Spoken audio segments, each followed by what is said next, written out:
Assalamu alaikum. I am Maha bint Mashari al Saud.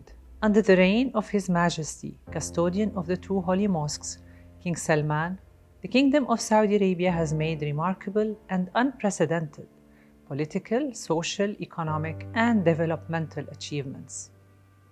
These achievements, which are mainly the pillars of the Vision 2030 reform program, have demonstrated that the Saudi leadership is committed to its pledge to build a state for the future and to consolidate its position in the G20.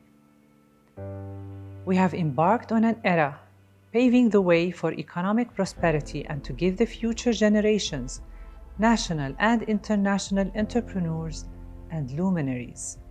This year, Saudi Arabia has taken presidency of the G20 summit.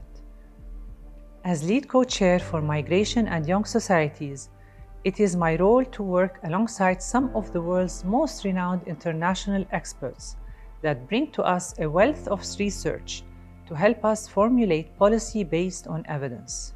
Since 2015, I've been involved in advising several engagement groups of the G20, the Women 20, the Foundations 20, and foremost, the Think 20. I'm particularly honored that this is my fourth year in co-chairing the Task Force on Migration of the T20. And I would like to congratulate the Saudi presidency and in particular the T20 presidency for its outstanding work and results. The G20 and thus the T20 only put migration and refugees as a topic on their agenda in 2015 under the Turkish presidency. The German presidency in 2016 again put a strong focus on this topic, of course in the light of the so-called European refugee crisis. Argentina continued to work on these related issues of migration with a special focus on gender and education.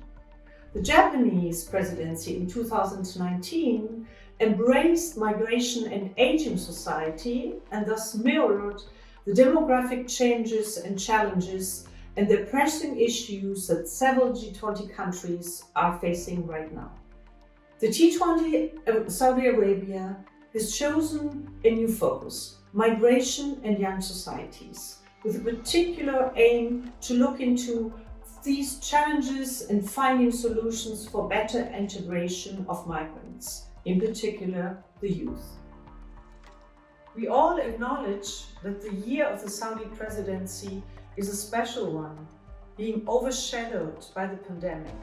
COVID-19 has strongly influenced all global agendas, and indeed, it also had a particular impact on migrants and forcibly displaced people and their families. Many sectors depend on the availability of migrant workers. So during the lockdowns and travel bans, migrants started to move for many reasons, many of them not having access to healthcare back to their countries of origin. And nobody was waiting for them. Again, no healthcare, no education there. The challenges for the individual migrant workers were really bad.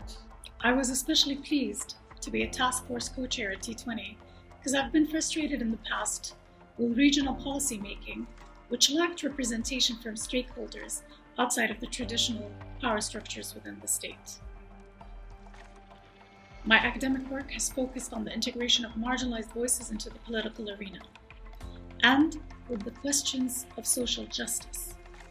And being part of Task Force 9, which concentrates on youth and migration, inspired me and expanded my horizons through the well-researched policy briefs and nuanced and timely solutions presented through them by teams of authors from across the globe.